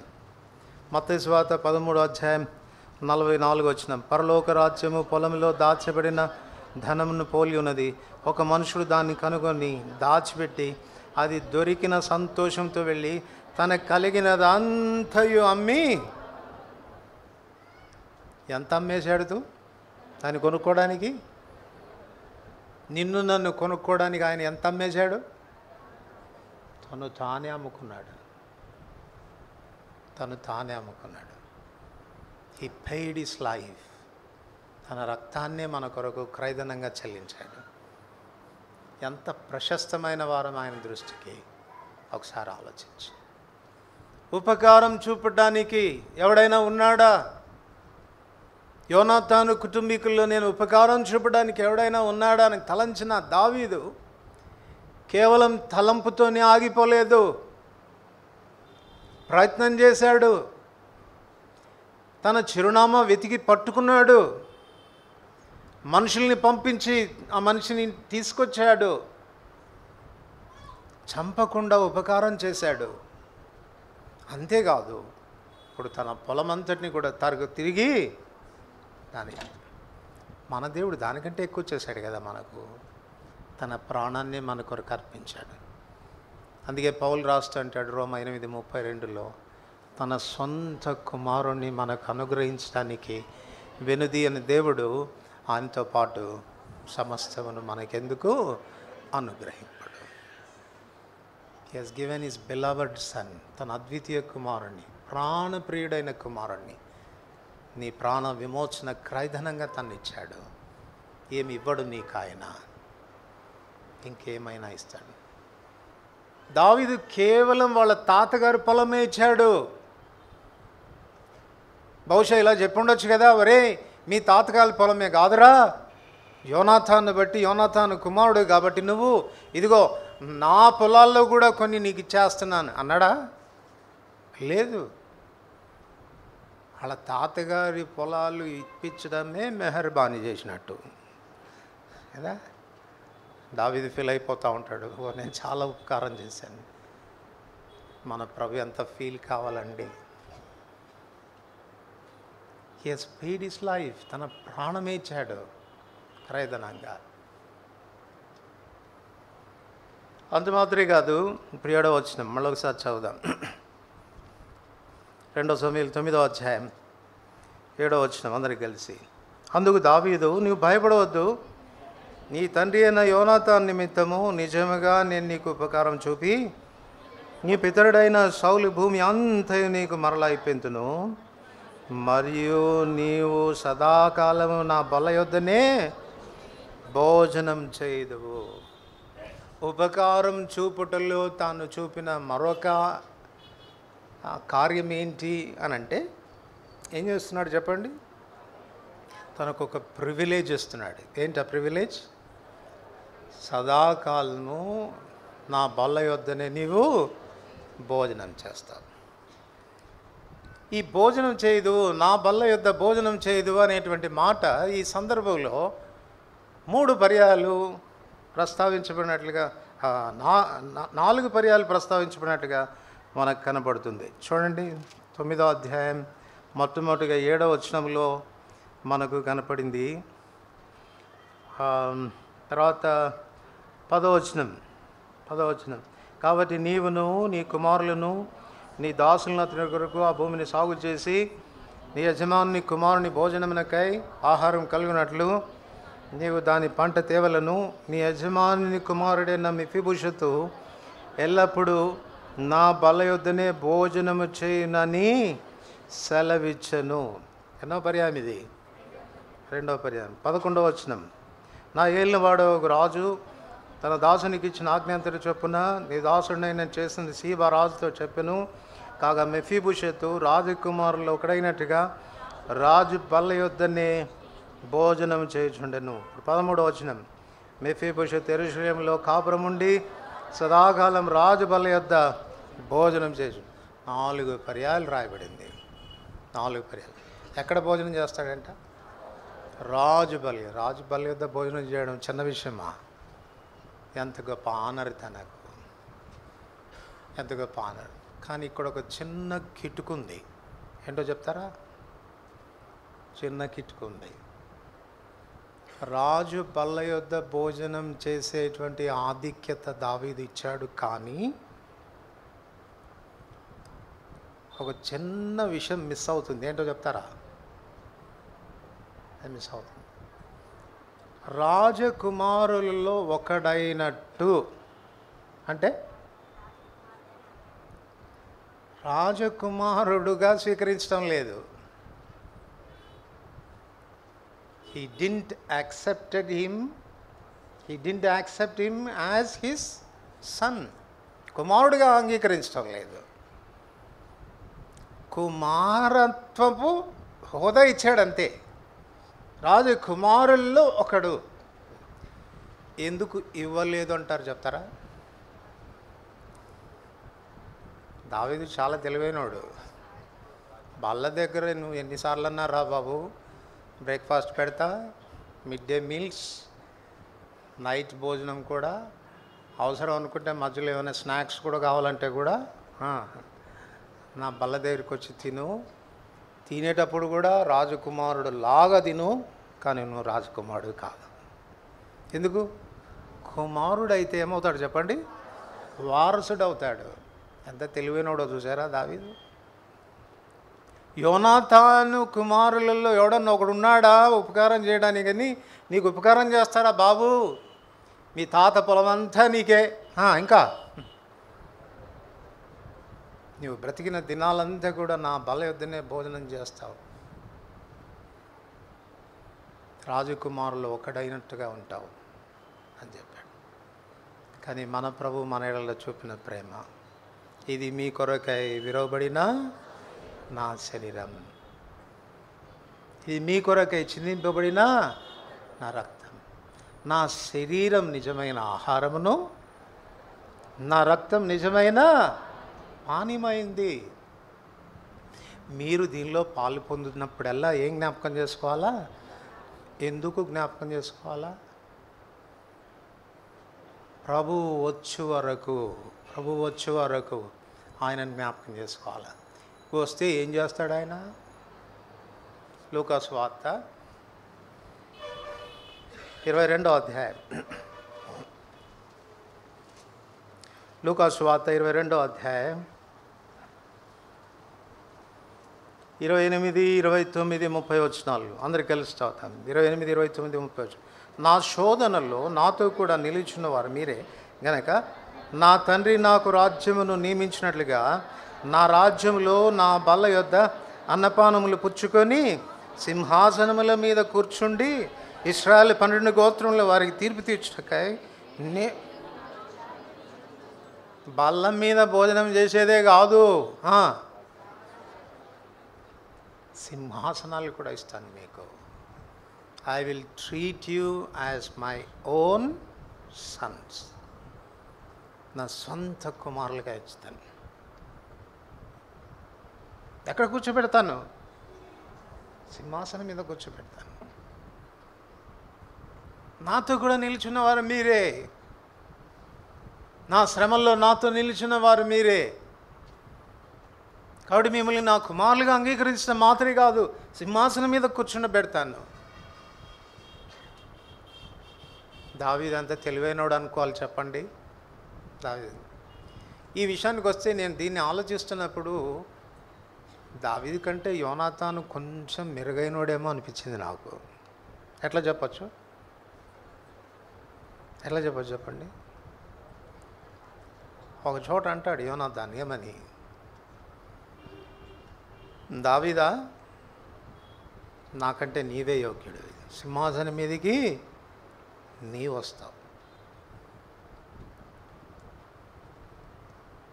ఒకవేళ యోనాతాను సౌలు తర్వాత నేనే సింహాసనం మీదకి రావాలి అని తలంచి ఉంటే దావీదును చంపడం యోనాతానుకు చాలా సులువు. ఒక రకంగా సింహాసనాన్ని గురిగా పెట్టుకొని ఆలోచన చేస్తే యోనాతానుకు దావీదు శత్రువు. అందుకే కదా వాళ్ళ నాన్న తిడతాడు, ఆగడగొట్టదాని కొడుక, నీకు అర్థం కావట్లేదురా పనికి మాలినోడా, వాడు బ్రతుకున్నంత వరకు నీకు సింహాసనం రాదురా, ఎందుకు వాడి మీద అంత కోపం చూపిస్తున్నాను, ఎందుకు వాడిని నేను అంత చంపాలనుకుంటున్నాను, ఏం అర్థమవుతుంది నీకు? నీ మీదరా నాకు ప్రేమ, నువ్వు రావాలిరా సింహాసనం మీదకి. తాపత్రయపడ్డాడు వాళ్ళ నాన్న. కానీ యోనాతాను అంటాడు దావీదుతో, దావీదా దేవుడు నీకు తోడై ఉంటాడయ్యా, నేను కాదు రావాల్సిన సింహాసనం మీదకి, నీవు రావాలి, నీవు అర్హుడివి, నీకు ఏ అపాయం కలగకూడదు, మా నాన్న కూడా నిన్ను చంపకూడదు. ఒకవేళ అట్లా ఏదైనా చంపేటట్లు ఉంటే నేను చూస్తా, నీ ప్రాణాన్ని కాపాడే బాధ్యత నాది. చెప్పండి, ఇప్పుడు ఈ ఇద్దరు ఎవరు ఎక్కువ అర్హులందాం? దావీదు కంటే యోనాతాను ఇంకా కాస్త ఉచ్చ స్థాయిలో మనకు కనపడతాడు. సరే, ఇక్కడ మన టాపిక్ డైవర్ట్ చేస్తున్నాను. ఎందుకు చెప్పాల్సి వస్తుందనంటే, దావీదు తాను ఉపకారం చేయటానికి యోనాతాను కుమారునికి ఇష్టపడ్డాడు. రాకుమారుల్లో ఒకడులాగా ఎంచబడి తన కుమారులతో పాటు కూర్చుండి భోజనం చేసే ఆధిక్యత ఇచ్చాడు. కానీ కుమారత్వపు హోదాను మాత్రము ఇవ్వలేదు. రక్షకుడైన యేసుక్రీస్తు ప్రభువారు మన యెడల ఉపకారం చూపి ఆయన ఏమన్నాడు చెప్పండి? తన సింహాసనాన్ని మనతో పంచుకోవడానికి ఇష్టపడ్డాడు. నేను జయించి నా తండ్రి సింహాసనం మీద కూర్చుండి ఉన్న ప్రకారము జయించు అని నాతో కూడా నా సింహాసనం మీద కూర్చుండని ఇస్తాను. ఒకప్పుడు మనం ఈ స్థానాన్ని పోగొట్టుకున్నప్పుడు, ఆ సింహాసనాన్ని వదిలిపెట్టి పెంట కుప్పం మీదకి దిగి వచ్చినప్పుడు, ఆ పరలోకంలో నిత్యత్వంలో ఎవరు పోతారు మా నిమిత్తం, నేను ఎవరిని పంపెదను అన్నటువంటి ప్రశ్న వేసినప్పుడు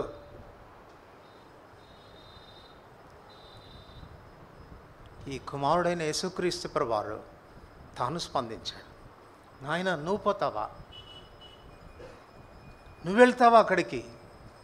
ఈ మహిమ పోగొట్టుకుంటావా? ఈ ఘనత పోగొట్టుకుంటావా? ఈ సింహాసనాన్ని పోగొట్టుకుంటావా అని ప్రశ్నించినప్పుడు నాకేమనిపిస్తుంటుంది అంటే, నా ప్రజలకు లేని సింహాసనం నాకొద్దు, వాళ్ళకి లేని స్థానం నాకొద్దు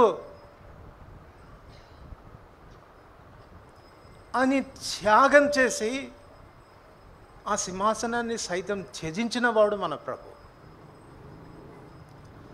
ఏ విధము చేతనైనా నిన్ను మరలా లేపాలని, ఆ దీన స్థితి నుంచి, పెంట కుప్ప మీద పడిన స్థితి నుంచి అధికారులతో ప్రధానులతో కూర్చునిబెట్టాలని కంకణం కట్టుకున్న దేవుడు దిగి రావడం మాత్రమే కాదు, శాపగ్రస్తమైన మరణాన్ని కూడా పొందడానికి వెనకాడలేదు. అందుకే ఆయన ప్రేమ అసమానమైనది, ఆయన కనికరం అసమానమైనది, ఆయన కృప అసమానమైనది. ఆ దేవుడు మనకిస్తున్నాడు, అభయం ఇస్తా ఉన్నాడు. భయపడవద్దు. పోగొట్టుకున్నావా? ప్రాణ భయంతో బ్రతుకుతున్నావా? దరిద్రతలోనికి వచ్చావా?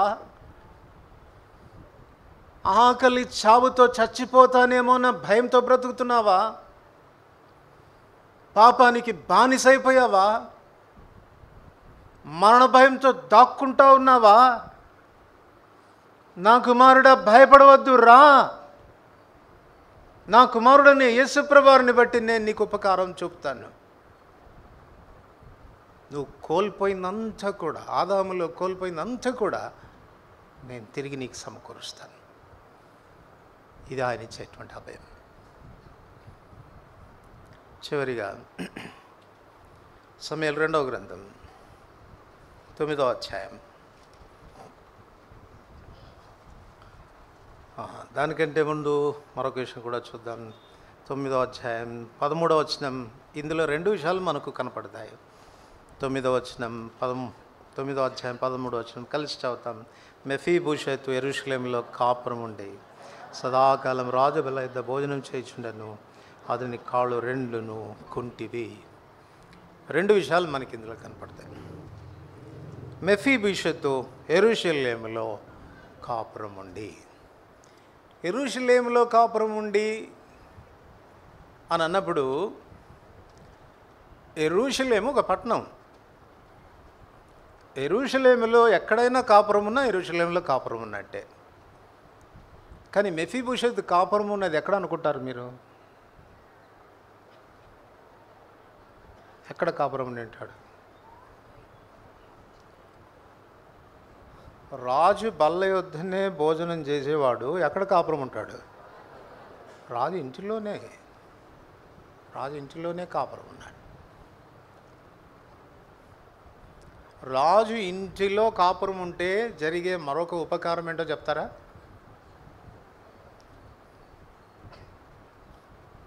రాజు ఇంటిలో కాపురం ఉంటే రాజు ఇంటికి ప్రొటెక్షన్ ఉంటుంది. నిత్యము సైనికులు రాజభవనాన్ని ఏం చేస్తుంటారు? కాపలా కాస్తుంటారు. రాజభవనంలో ఉండేవాడు ఎట్లా ఉండొచ్చు? నిర్భీతిగా ఉండవచ్చు. ఎందుకనంటే ఎప్పుడు సైన్యం కావలి కాస్తూ ఉంటుంది. ఎవ్వడు సమీపంగా కూడా పోవడానికి వీలుండదు. ఎక్కడున్నాడు? లోదెబారులో మాకీరింట ఉండి ఏ రోజు చస్తానా అని భయపడుతున్నవాడు ఎక్కడికి వచ్చాడు? ఇప్పుడు రాజభవనంలోకి వచ్చాడు. మరణాన్ని గురించిన భయం లేకుండా నిర్భీతిగా నిశ్చింతగా బ్రతికి తల ఎత్తుకొని బ్రతికే స్థితిలోనికి తను తీసుకురాబడ్డాడు. తన కుమారుడైన యేసుక్రీస్తు ప్రభు ద్వారా తండ్రి అయిన దేవుడు చూపిన మరొక ఉపకారం ఇది మనకు. యెహోవా నామం బలమైన దుర్గం, నీతిమంతుడు అందులోనికి పరిగెత్తుకొని వెళ్ళి సురక్షితంగా, పర్ఫెక్ట్ సెక్యూరిటీ, పరిపూర్ణమైన భద్రత. ఆయన యందుంటే, ఆయనలో ఉంటే, క్రీస్తు నందున్న వారికి ఏ శిక్ష లేదు. 91వ కీర్తన 1వ వచనం చెప్తారా? మహోన్నతుని చాటున నివసించువాడే సర్వశక్తిని నీడను విశ్రమించువాడు. ఆయనే నాకు ఆశ్రయం, నా కోట, నేను నమ్ముకొను నా దేవుడని నేను యెహోవాను గూర్చి చెప్పుచున్నాను. వేట కానీ ఊరిలో నుండి ఆయన విడిపిస్తాడు. పగలు ఎండ దెబ్బ అయినా, రాత్రి వెన్నెల దెబ్బ అయినా తగలకుండా కాపాడుతాడు. 9-10 వచనాలు చెప్తారా చూడకుండా? నాకు తెలుసు, మీరు చెప్పండి అమ్మా. నీవు మహోన్నతుడైన దేవుని నీకు నివాస స్థలంగా చేసుకొని ఉన్నావు గనక ఏ తెగులును నీ గుడారమును. ఎంత పర్ఫెక్ట్ సెక్యూరిటీ అండి. ఆ ప్రభు ఇంటిలో ఆయనే మనకు ఆశ్రయం, ఆయనే మనకు దుర్గంగా, మన చుట్టూ ఆయన ఆవరించి ఉంటాడు. యెరూషలేము చుట్టూ పర్వతములు ఉన్నట్లు ఇది మొదలుకొని ఎవరుంటారంట? యెహోవాయే తన ప్రజల చుట్టూ ఉంటాడు. He will be our shelter, he will be our shade కదా. ఆయనే మనకు నీడగా, ఆయనే మన ఆశ్రయంగా, దుర్గంగా ఆయన మనకు ఉంటాడు. అక్కడే మనల్ని చేర్చాడు. మరొక మాట 2 సమూయేలు 12:13 వచనం. 2 సమూయేలు 9:13 వచనం. మెఫీబోషెతు యెరూషలేములో కాపురం ఉండి సదాకాలం రాజబల్ల యొద్ద భోజనం చేయుచుండెను. యెరూషలేములో కాపురం ఉండి, ఎప్పటి వరకు కాపురం ఉన్నాడు? సదాకాలం. భౌతికమైన యెరూషలేములో మెఫీబోషెతు సదాకాలం ఉన్నాడు. మనం ఏ యెరూషలేములో ఉంటాం? హెబ్రీయులకు రాసిన పత్రిక 12వ అధ్యాయం. హెబ్రీయులకు రాసిన పత్రిక 12వ అధ్యాయం 22-24 వచనాలు అందరు కలిసి చదువుతాను. 22-24 వచనాలు. ఇప్పుడైతే సియోను కొండకు, జీవము గల దేవుని పట్టణమునకు, అనగా పరలోకపు యెరూషలేమునకు, వేవేల కొలది దేవదూతల యొద్దకును, పరలోకమందు వ్రాయబడి ఉన్న జ్యేష్ఠుల సంఘమునకును, వారి మహోత్సవమునకు, అందరి న్యాయాధిపతి అయిన దేవుని యొద్దకును, సంపూర్ణ సిద్ధి పొందిన నీతిమంతుల ఆత్మల యొద్దకును, క్రొత్త నిబంధనకు మధ్యవర్తి అయిన యేసునొద్దకు, హెబేలు కంటే మరి శ్రేష్టంగా పలుకు ప్రోక్షణ రక్తమునకును మీరు. ఇప్పుడు ఎక్కడికి వచ్చామంట మనం? పరలోకపు యెరూషలేముకు. పరలోకపు యెరూషలేము. పరలోకపు యెరూషలేము అంటే, పరలోకపు యెరూషలేము అంటే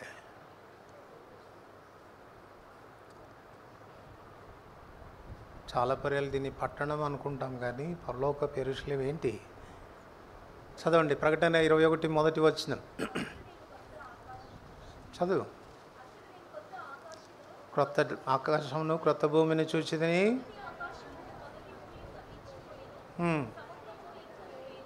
రెండవ వచనం.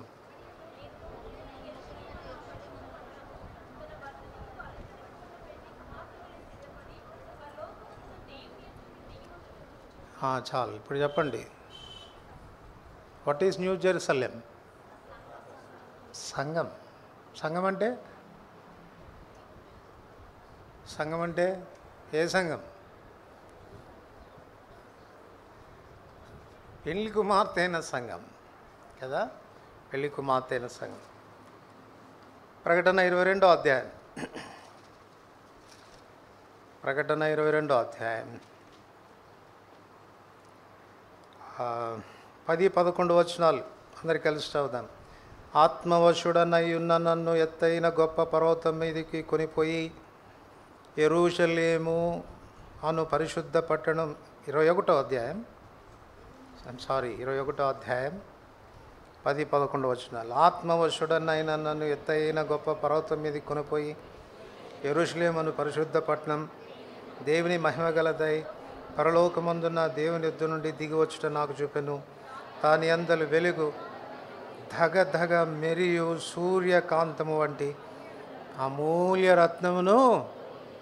ఈ పెళ్లి కుమార్తె సామాన్యమైంది కాదు. ఎటువంటిదంట? అందుకే అన్నాడు చూడండి 9వ వచనంలో చివరి భాగంలో, 7 దూతల్లో ఒకడు వచ్చి, ఇటు రమ్ము, పెళ్లి కుమార్తెను అనగా గొర్రెపిల్ల యొక్క భార్యను నీకు చూపేదనని నాతో చెప్పి, రా పెళ్లి కుమార్తెను చూపిస్తాను, ఆ గొర్రెపిల్ల యొక్క భార్యను నీకు చూపిస్తానని తీసుకుపోయినప్పుడు పరలోకం నుండి ఆ పట్టణం దిగి వస్తూ ఉందంట. దిగి వస్తూ ఉంటే ఆ పట్టణం యొక్క కాంతి ఎట్లా ఉంది? దగదగ మరియు సూర్యకాంతి ఉండాలనుకుంటున్నావా పట్టణంలో? ఆ పెళ్లి కుమార్తె సంఘంలో ఉండాలనుకుంటున్నావా? దాని ఘనత, దాని గొప్పతనం, దాని ఖ్యాతి వర్ణించడానికి వీలు లేదు. అటువంటి నూతన యెరూషలేములో మనం మెఫీబోషెత్ ఎంతకాలం ఉన్నాడు? సదాకాలం అంటే చచ్చినంత వరకే సదాకాలం అంటే. మనం ఎంతవరకు ఉంటాం? మనం కూడా చచ్చేవరక కాదు, చావు రాదు. యుగ యుగాలు అందులో ఉండబోతుంది. ఎంత డిఫరెన్స్ ఉందో ఆలోచించి. యోనాతాను చూపేటువంటి ఉపకారం మెఫీబోషెతుకు తండ్రి అయిన దేవుడు తన కుమారుడైన యేసు ప్రభు ద్వారా మన ఎడల చూపుతున్నటువంటి ఉపకారానికి ఎంత వ్యత్యాసం ఉంది. ఆ ప్రేమను గుర్తిస్తే, నువ్వు ఆయన ప్రేమకు స్పందిస్తే ఈ ఆధిక్యతలన్నీ నీవైతాయి. ఈ అభయం కేవలం మెఫీబోషెతుకు మాత్రమే కాదు, పరమ దావీదైన యేసుక్రీస్తు ప్రభు ద్వారా దేవుడు నీకిస్తున్నటువంటి అభయం కూడా నీది. ఆయనకు పక్షపాతం లేదు. నువ్వు ఎవరైనప్పటికీ, ఎంత పాపివైనా, ఎంత దౌర్భాగ్యుడవైనా, ఎంత హానికరుడవైనా, నీ పాప జీవితాన్ని బట్టి ఎంత సిగ్గుతో తలవంచుకోవాల్సిన పరిస్థితి నీకున్నా, మరణ భయం నేను వెంటాడుతూ ఉన్నా, పాప భయంతో, మరణ భయంతో పారిపోతూ ఉన్నా, ఉగ్రతను తప్పించుకోవడానికి, దాగుకోవడానికి అమ్మబడిన స్థితిలో నువ్వు ఉన్నా, కొర ప్రాణంతో చచ్చిపోవడానికి సిద్ధంగా ఉన్నా, నిన్ను పిలుస్తున్నాడు. మనుషుల్ని పంపి కాదు, స్వయంగా ఆయనే దిగొచ్చాడు. ప్రయాసపడి భారం మోసుకొనిచున్న సమస్త జనులారా నా ఎదుగు రండి, నేను మీకు శాంతినిస్తానని చెప్పాడు. స్పందించిన ప్రతి ఒక్కరిని కనికరించాడు. స్పందించిన ప్రతి ఒక్కరికి ఆయన కృప విస్తరింపచేస్తున్నాడు. దేవుని కృప, దేవుని కనికరాల్ని కాదనుకోవద్దు, నిర్లక్ష్యం చేయవద్దు, అలాగే వెళ్ళిపోవద్దు. ఈ మధ్యాహ్నం గుర్తించు, ప్రభా ఆ మెఫీబోషెత్ యొక్క జీవితమే నాదయ్యా, ఆ దౌర్భాగ్యమే నాదయ్యా, ఆ దీనస్థితే నాదయ్యా, ఆ మరణ భయమే నాదయ్యా. నీ చెంతకు వస్తున్నాను స్వామి, నీవు చంపడానికి నీకు అధికారం ఉంది, నన్ను నరకంలో పడద్రోయడానికి నీకు అధికారం ఉంది, నువ్వు శిక్షించిన న్యాయవంతుడివే. కానీ నా ఇలా దయ చూపాలనుకుంటున్నావు, కనికరపడాలనుకుంటున్నావు, ఉపకారం చూపాలనుకుంటున్నావు.